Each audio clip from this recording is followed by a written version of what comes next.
Welcome to the Business Building Blocks podcast, where we talk about struggles and celebrations that leaders and entrepreneurs experience on their journey to success. I'm your host, Kristina, and I'm passionate about helping you achieve massive amounts of success at work and at home. We'll talk about all things people and organizational wellness, share relatable stories, and feature insightful guests because quality people and processes are at the heart of every success story. Ready to learn, grow, and have fun? Let's dive in.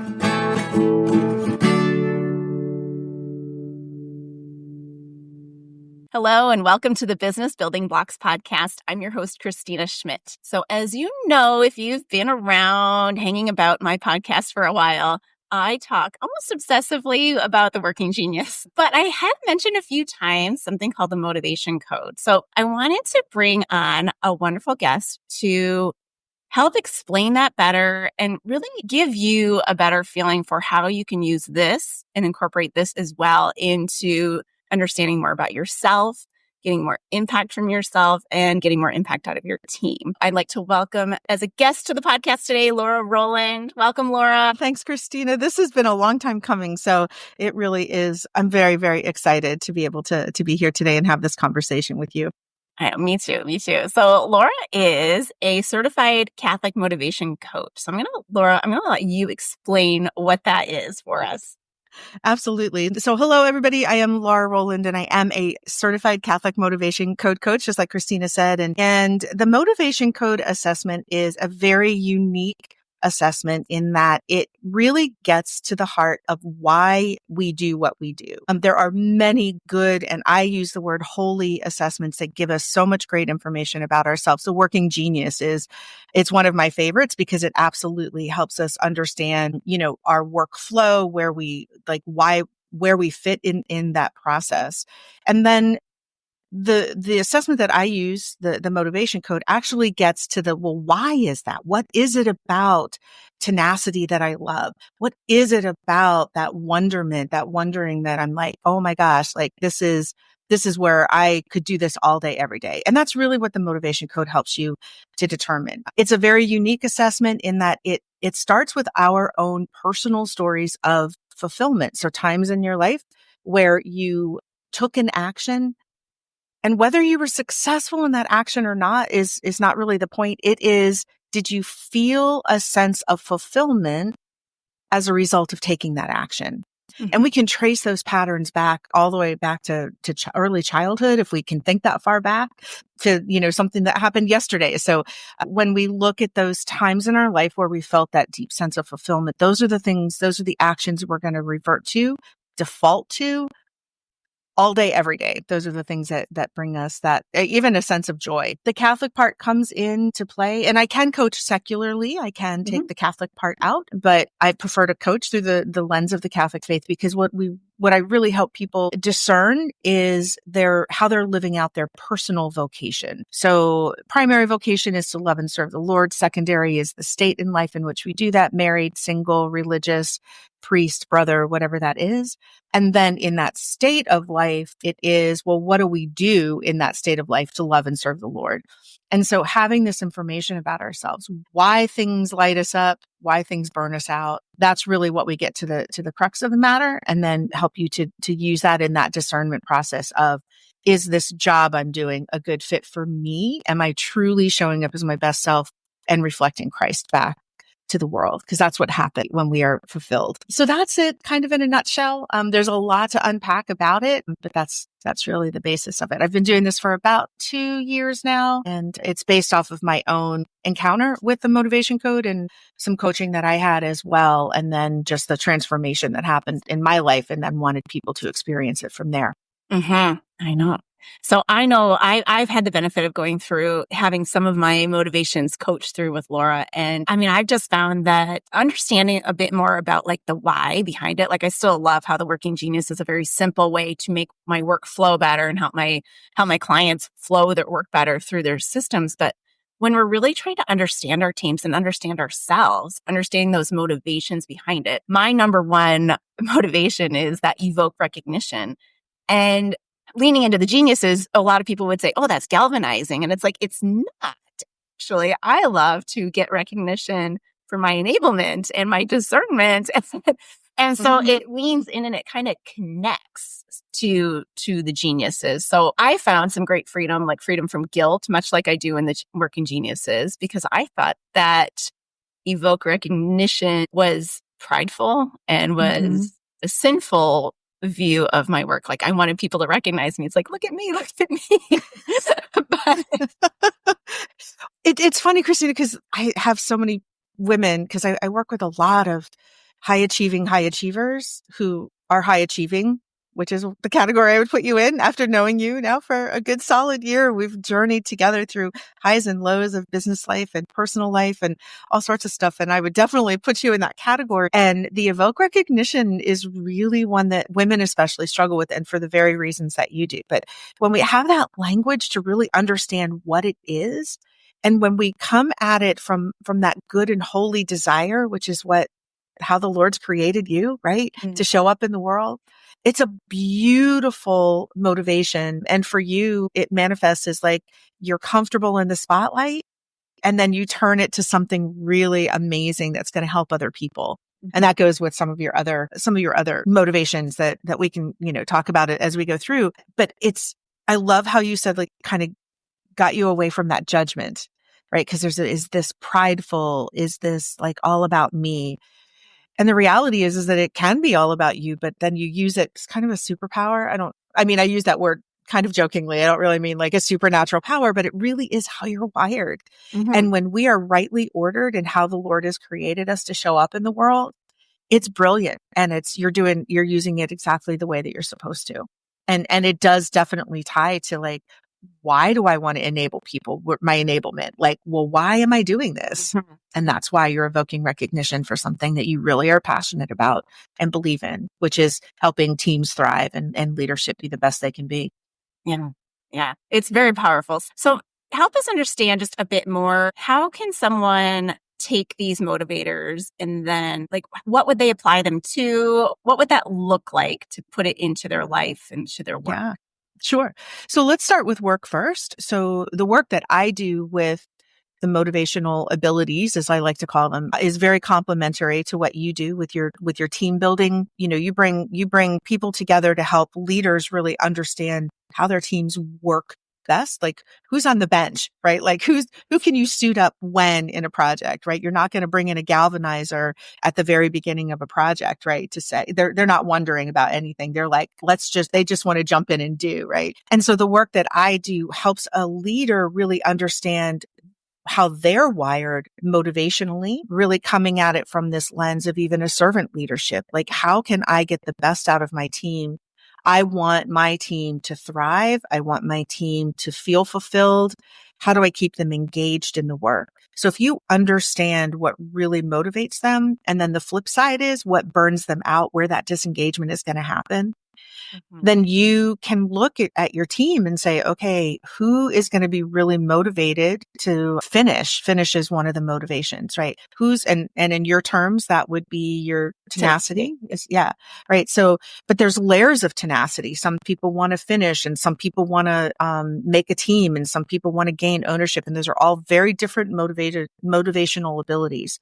So if you understand those nuances of your team, you can just create a more effective collaborative environment to get the things done that need to get done. And then you're going to have a team that's very working at a high sense of fulfillment and a better sense of and deeper engagement. So they're much more committed to what you're doing because they understand why they're doing it. Right. Exactly. So yeah. That's one way. So there's the leadership piece, really understanding yourself as a leader. Why do you get frustrated with that one person?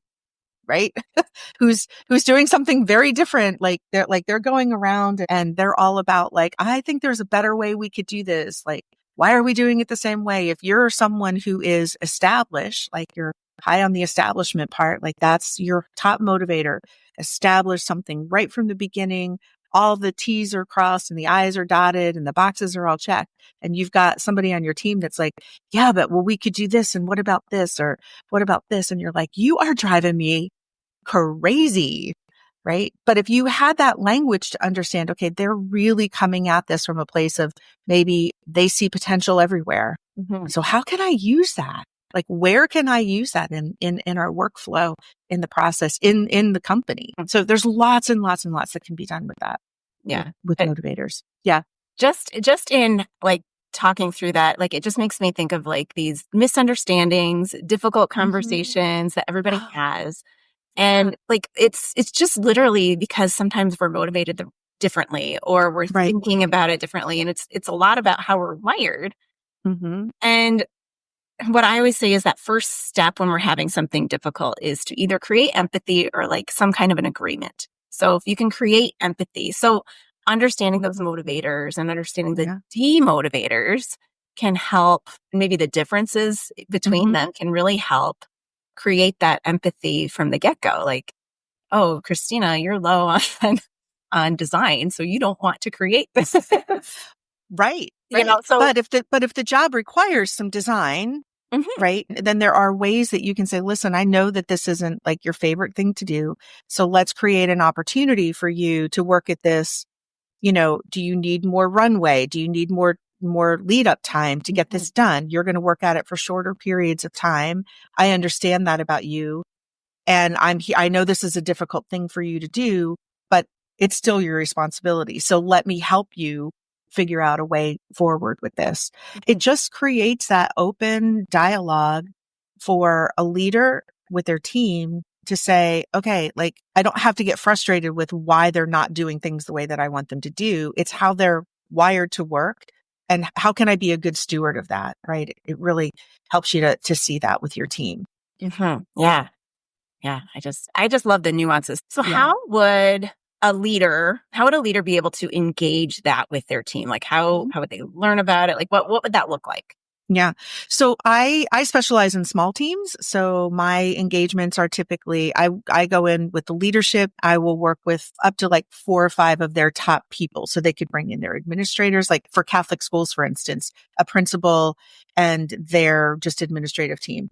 And everybody takes the motivation code assessment. And then the leader gets not only their own like coaching through, here are your top 5. This is you, like in a nutshell, right? And we're not trying to box anybody in. It actually unboxes you. It actually kind of breaks you free from some things. And then they also look at their team, the people, you know, the small team.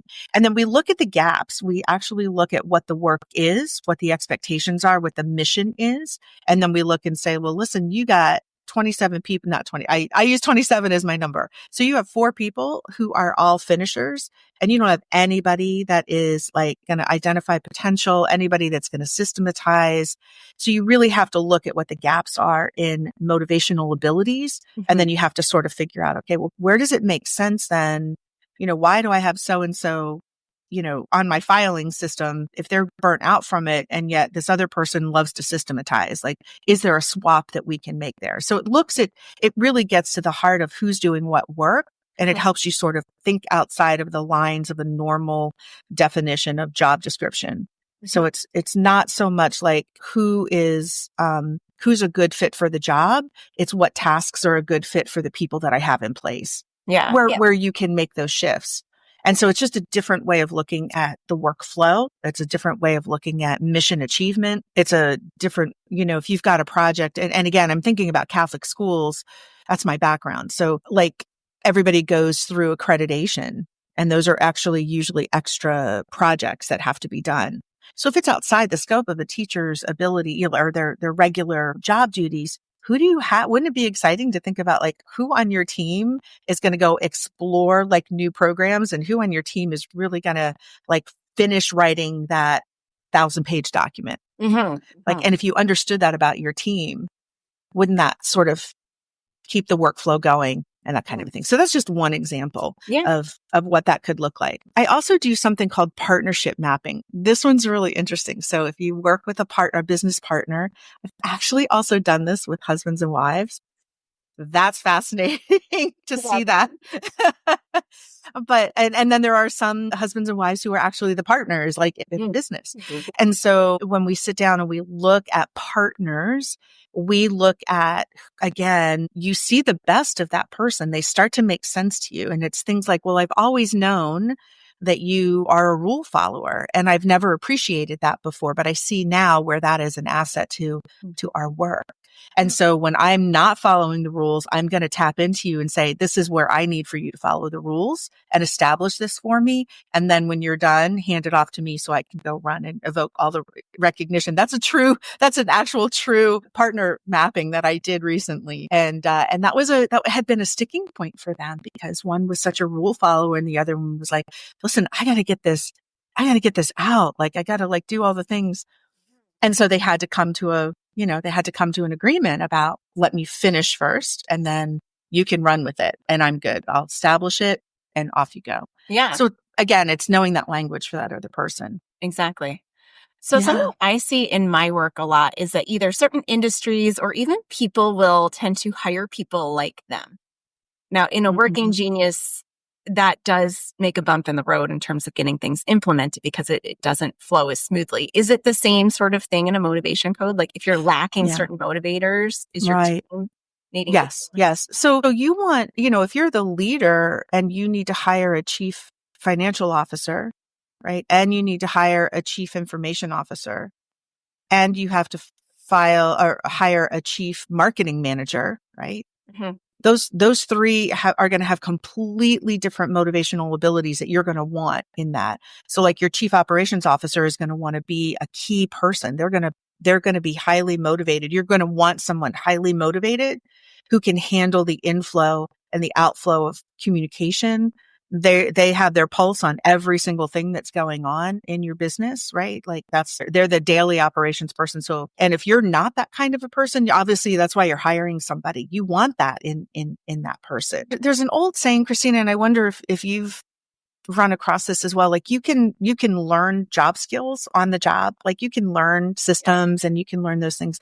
You can't learn motivation. Like you can't, you're either motivated by it or it's a burnout zone. Like, and you have to learn how to tap into those, but you kind of come to it with that. So you need to understand what the job entails and what you're looking for, not just in a skill level, but they're going to be motivated to be that key person. It can't exhaust them to be, death by 1,000 Slack messages, as we used to say, or like they need to not mind that they have the keys to the kingdom hanging off their belt, kind of thing.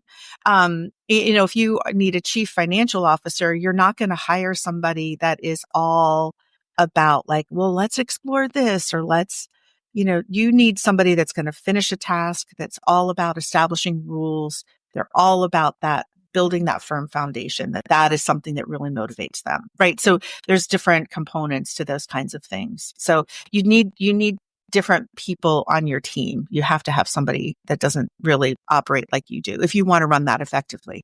I feel like forever we've been told, find people that, fill in your gaps. Like that's, but both with Working Genius and with MCode, it's one of those, this is a concrete way to do that. Like this is my de-motivators. Let me find somebody who can help me with these.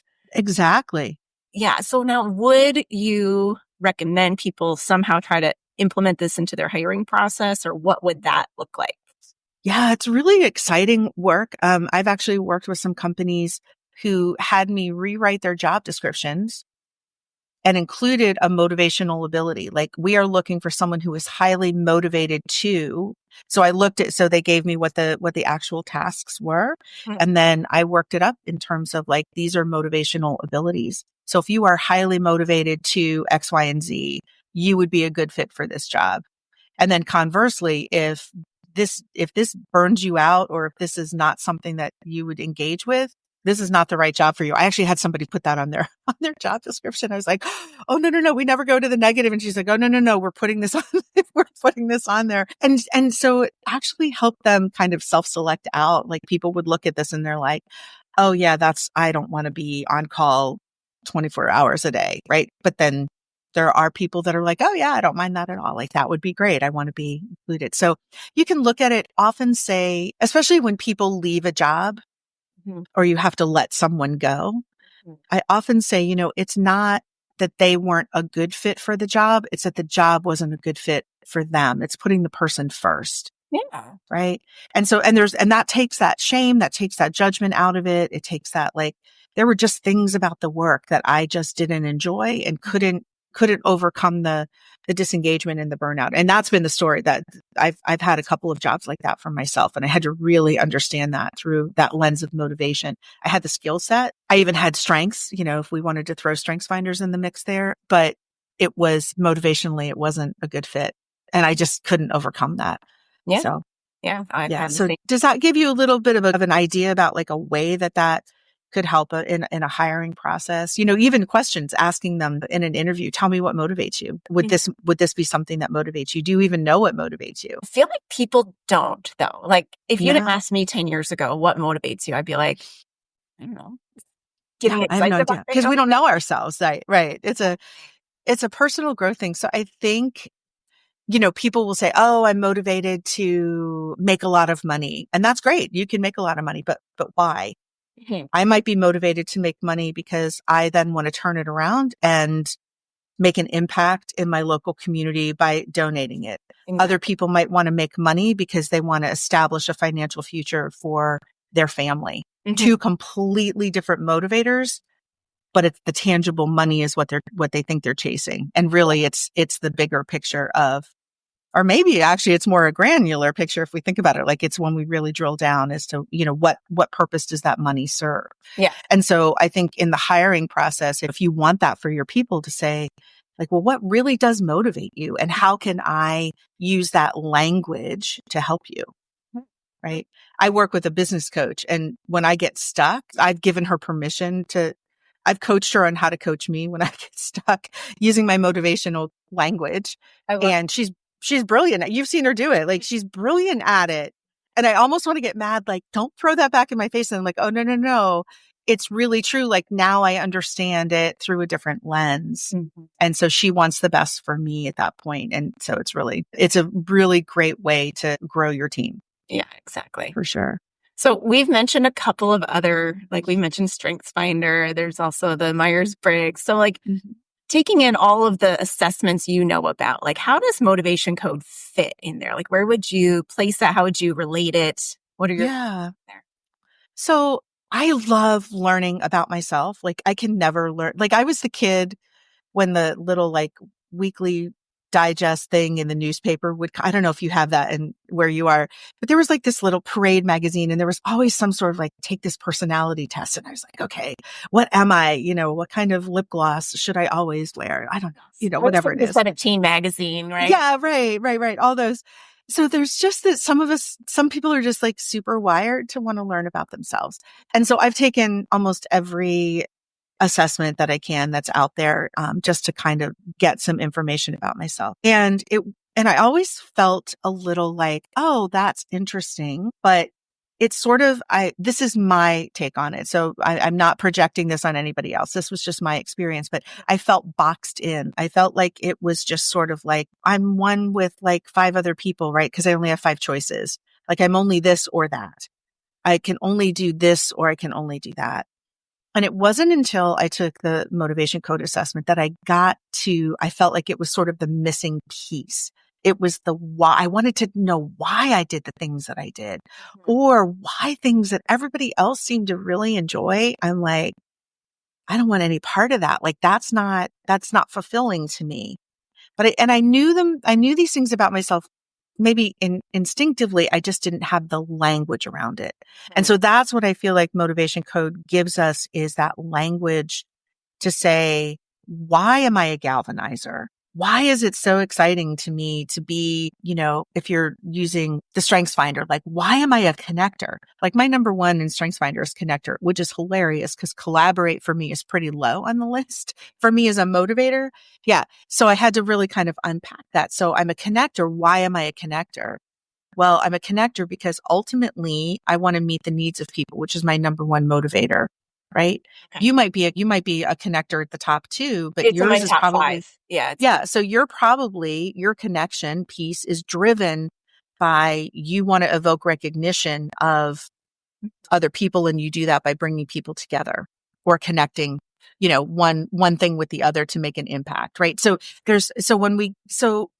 long-winded answer is the Motivation Code actually, I feel like is that foundational piece. It is the center of everything. Hmm. And then I look at things like StrengthsFinder is like, that's your tool in your toolbox to then go and live that out. Mhm. Right. So if I'm meeting the needs of somebody, because that's what I'm highly motivated to do. And again, there's a language difference there, is that these are action words. So I am highly motivated to meet the needs. I'm highly motivated to evoke recognition.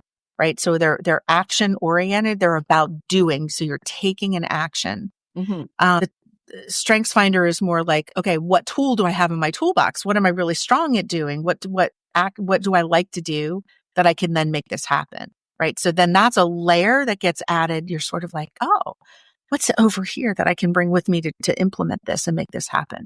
And then understanding your working genius really helps you understand where you fit, particularly in a project, in a workflow, in that work environment, right? Like, I am not a galvanizer, as we all know, as we have all learned.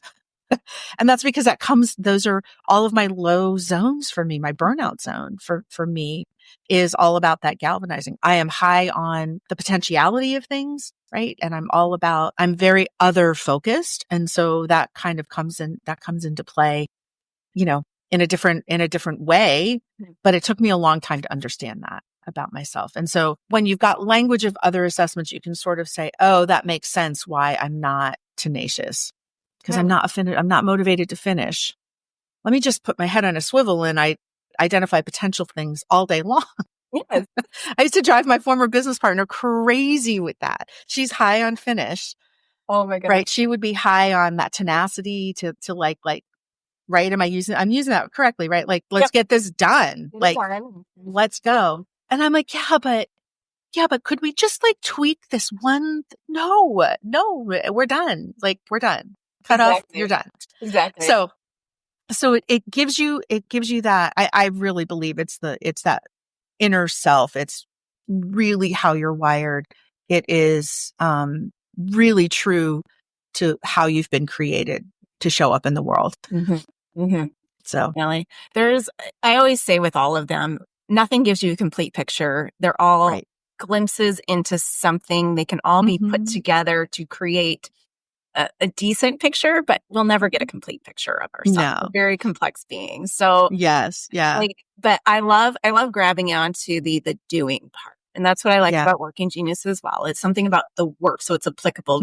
It's practical. We can apply it. And the motivation code it's even deeper and even like a deeper way to really understand, to tap into that motivation. Like we can tap into kind of a broad sense with the Working Genius, but I love like what specifically about it, what type of work beneath that enablement, so like, because different levels of enablement, like for me, that's my number one genius, but there are some helping of people that is really motivating to me. And there's others that's maybe not, Right. And when you understand it at that level, right, then what does it do? It gives you that permission to say, okay, well, I can do this, but I know that this isn't going to be like, I'm going to have to do this in smaller pieces. I'm going to have to do it. I'm going to have to tie it to a different motivator, which we can do. That's a skill that you learn, how to tap into your motivators if you have to do something from your lower places of motivation. The other thing I wanted to say too is that the work that I do with the Motivation Code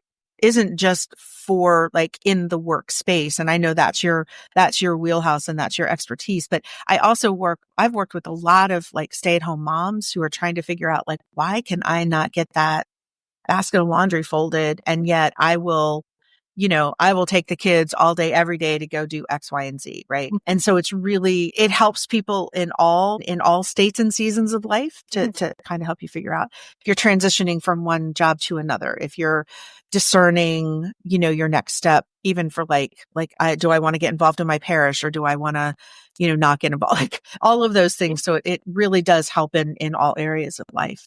Absolutely. Yeah.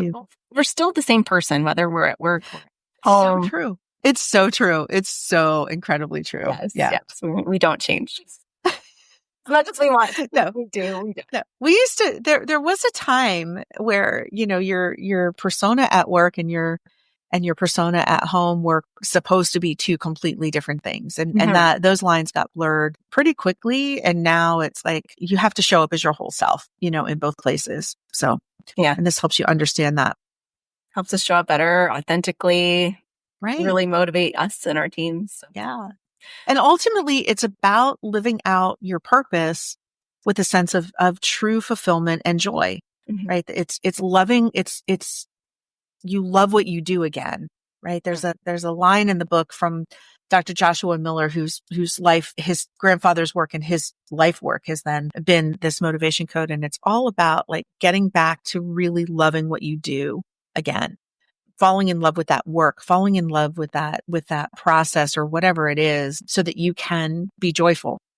Ultimately, that's what the Lord did not create us to live in a state of despair and despondency. He wants us to feel fulfillment and joy. And that's when we truly are a reflection of Him. So I think that's the ultimate point in all of this, is to rediscover that. I agree. I fully agree with that. So you have some super exciting things coming up right now. So some sprints. Can you tell us a little about these sprints that you have coming?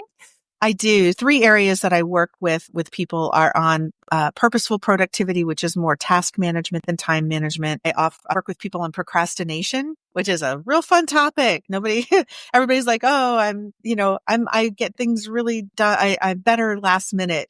And the reality is that we're really not. Like, we're not at our best selves at that point. And then also I do a lot of work with people around mission, like their mission statements, their why statements, that kind of a thing. So what I thought might be a fun thing to do, just to get us, dare I say, galvanized, to get our work done, to like figure out some things. So these sprints are 3 days, 1 hour a day, and each one focuses on one of those things. So the ones that I have upcoming March 10th through the 12th is something called Shatter the Standstill. And that is where we take one thing that you are procrastinating on and we figure out why, and then we figure out how to tap into your motivators. So we look at your top motivators, we look at your burnout zone, which are your bottom 5, and then we create a strategy for you to get that one thing done.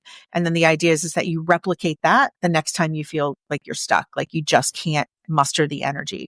So it's really quick. It's like I said, and it could be like, I have a box to unpack, or I can't get the dishwasher unloaded on Monday morning, like whatever it is, like we fix one thing, but it gets to the heart of that. So that is March 10th, 11th, and 12th. They're at noon Eastern Standard, 11 Central Time, because I'm in Central Time Zone. But there'll be replays if you can't join it live, but there's live coaching, and then there's also group coaching. And then you have access to me via Slack for 7 days afterwards, where you can just ask me questions. The second one is Magnify Your Mission. And that is perfect for people who want to tie their why to their mission statement. So instead of just having like, I serve, whatever, it is, you can use these to say, this is why I do what I do. This is why I am an executive business coach. This is why I am passionate about helping teams, right? So for you, as someone highly motivated to make an impact, you help teams realize their vision of being whatever that is. So you take your motivators and you use the language from that to create these why statements. Like, why are you the best person to bring in to help a team thrive? Yeah, I know. You should join that one. I think I just wrote a why statement for you, but that's what we do. What we do. I need to be the procrastination one too. My struggle would be to pick which task am I procrastinating. And you know what? That is absolutely something that we can do. So the Magnify Your Mission is March 17, 18, 19. Again, it'll be 11 Central, noon Eastern Standard Time. And then again, you get the replays and the 7 days of gap coaching. And gap coaching with me is basically post coaching. You have access to me through Slack for quick questions. You always are going to have things that you want to follow up on or whatever. And we can hop on a quick call, or we can just do a quick exchange over Slack. So, and that's included. And those are just $27. So it's a very easy way to sort of kickstart some things with that. And if somebody is interested in doing one of those sprints, how would we do that?